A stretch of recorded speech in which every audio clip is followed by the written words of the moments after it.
Hi folks, Canadian Prepper here. So I'm sweating like a pig. I just got out of the steam room. Every week I try to do a sauna for about 30 minutes or as long as possible, not only for its detox benefits, but also because it's a test of how much heat I can endure. And as always, I always like to test myself, always like to put myself through a bit of discomfort, and because everything after that seems a lot better by comparison. So today I just sort of wanted to talk a bit about trying to convince others to get into preparedness and some of the barriers that you might encounter and possible ways to overcome them. Now, one thing I should stress is that there is a survivalist within everybody. Everybody has that latent survivalist within them. For a lot of people on the surface, though, it's been shut off.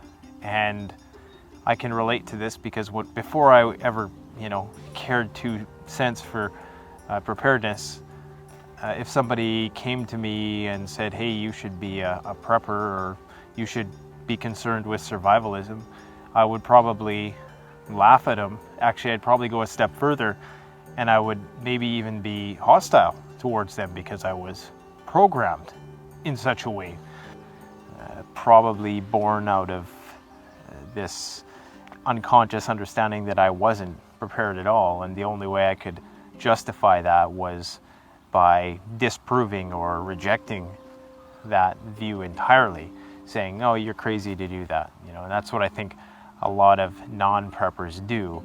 And a lot of the trolls I get on the channel, they'll come on and say, how preppers are stupid and all that, but they're thinking about it because they're on the video.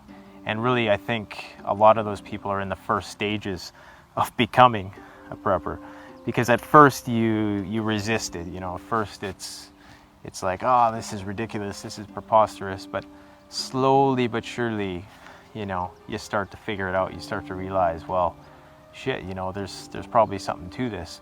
And everybody has to go through the paces with coming to the conclusion that emergency preparedness, taking matters into my own hands, taking responsibility for my life and the people around me, is important. And it's something that, I should do. And everybody has to come to those conclusions themselves. And there's a process that you have to go through, a mental evolution thought process that you have to go through in order to get to where we are today. Being of the elitist mindset where you're looking down on other people, and Prepper Potpourri made a good comment about this, about calling people sheeple and people who don't prep and stuff like that. That's just going to obviously make people more resentful towards this whole genre and this whole thing that we do. And it also is pride, and pride cometh before the fall. And it's important to remain humble to the bitter end, I believe, until you have to take action, of course. Then you have to break that humility temporarily. But in order to learn, and in order to keep growing, and in order to bring people in, and be approachable, you have to have some element of humility to do that. And just shouting people the big truth, like, I call it prepping with a big P, where you're talking about global disasters and, Teotwalkie type stuff. Most people are just going to tune you out right away if you approach them with that kind of thing. You got to introduce things to people piecemeal in order for them to take an interest. Because remember, there was a time when we were all closed-minded to this, most of us, unless you were raised into this. But you have to remember that people have to go through those paces, that mental evolution, to get to where you are right now, which is a firm believer that, civilization is frail, and that at any time things can go awry, that there are now 7 billion people on the planet. Only 100 years ago, there was only 2 billion. And at any time, things could just get pretty nasty.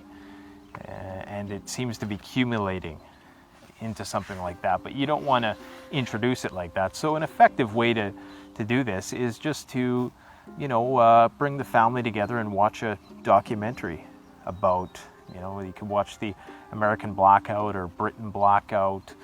There's a couple documentaries on Discovery Channel, just things to get people thinking. You can do it through fiction, but remember that fiction is viewed as fiction. So if you're watching, apocalyptic movies with people or survival movies with people, it can have a marginal impact on their psyche and their desire to be prepared, but not nearly as much as something which is presented as being more factually based and realistic. And it's important to remember too that there's probably a lot of people just who are never going to get it. They're so preoccupied with the petty, mundane things that we occupy our time with in this world. I mean, let's take my wife for instance. She's not really a prepper in the capital P prepper sense. She's very much, a girly girl in a lot of ways, and it's a prepper's burden to have to be willing to shepherd the flock through the valley of darkness. How does that parable go? I can't remember how it goes exactly, but shepherd the weak through the valley of darkness, for I am truly my brother's keeper. Samuel L. Jackson says it in the movie Pulp Fiction. Cool scene. You have to recognize that you may just have to, be the one who preps and is ready, even though everybody around you is going to be resisting the idea. And are you going to be a good enough steward to take it upon yourself to see the survivalist within them, that it's there, but for whatever reason, the conditions are not ripe for its blooming. Now, I have a lot of respect for her because she's very in touch with this world of things as we have it right now, and we have a good balance in that respect. I'm very global and philosophical and out there in my ideas, and she's very grounded in terms of how do I function in the real world, but she's also very compliant, very complacent, very conformist with anything that the TV says or government says, and which is okay because I'm the total opposite, so together we kind of balance out.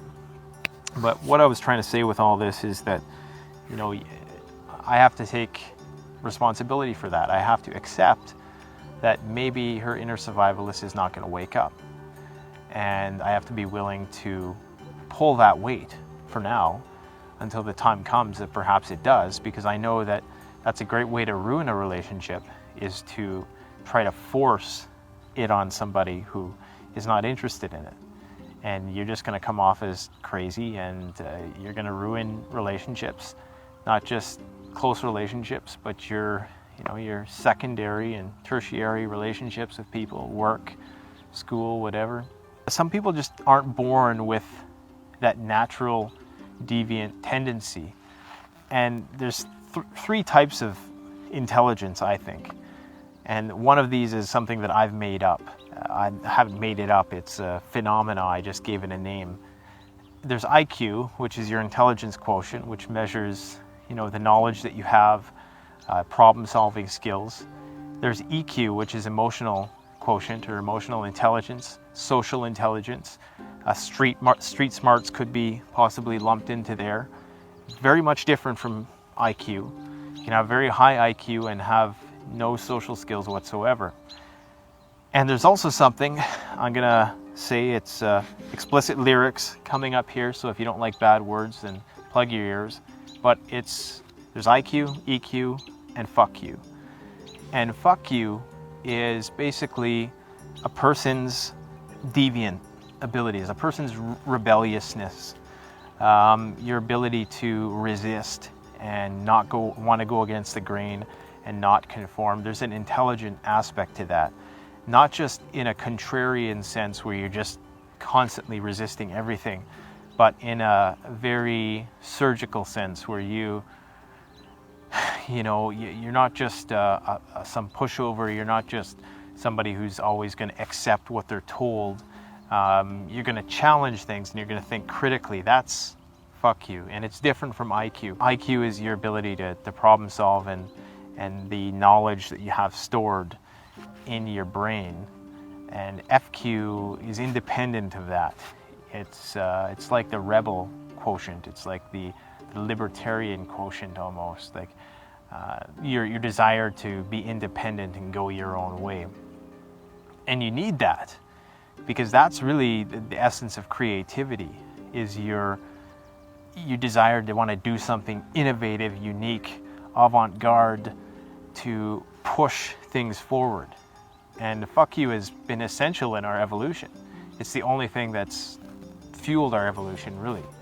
You know, revolutions, every revolution had a seed of fuck you planted. So a lot of people just don't have that.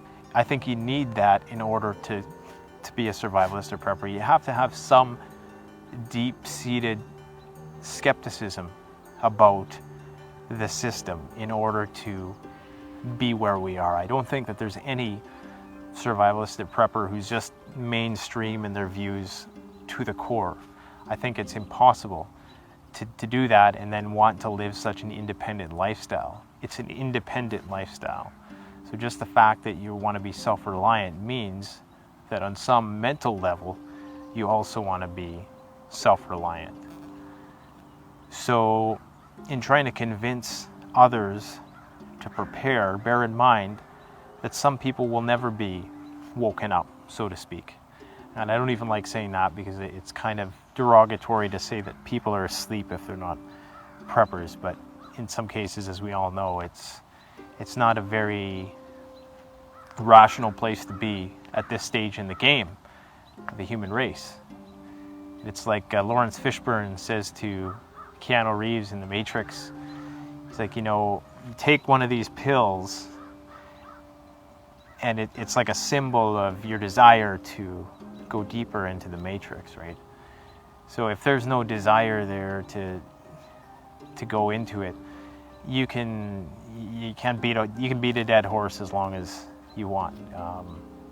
It's not going to be alive. You're not going to beat it alive, that's for sure. So anyways, do it piecemeal. If you think that there's a chance that you want to open people's eyes up to these things, talk a bit about, propose hypothetical questions like, what would you do if you're talking about like a show like The Walking Dead or something? Just pose the question, throw the question out there. What would you do if something like that happened, out of curiosity, without giving up too much information about yourself and coming off too overbearing. There's also this secrecy with preparedness, which it's a vicious cycle because people want to be secretive about it, but at the same time, the more secretive and neurotic you are about it, the crazier and crazier it might seem to other people. So you have to walk a fine line between not being so secretive about it that it gets weird, but also not just being the town crier going about town and blabbing to everybody that you're a prepper and that everybody should be a prepper. There's a fine line to walk there. So anyways, let me know what you guys think about this. If you have any other ideas with respect to, how to convince other people to be more preparedness minded. I know I didn't go into a lot of practical things this time other than sit people down and watch a documentary or, have a discussion about pop cultural TV shows. But I kind of wanted to talk about, the bigger picture, the bigger context, as usual. And I know that my subscribers will fill in the blanks with lots of suggestions in the comments. So don't forget to like, comment, subscribe. Thanks for watching. Canadian Prepper out.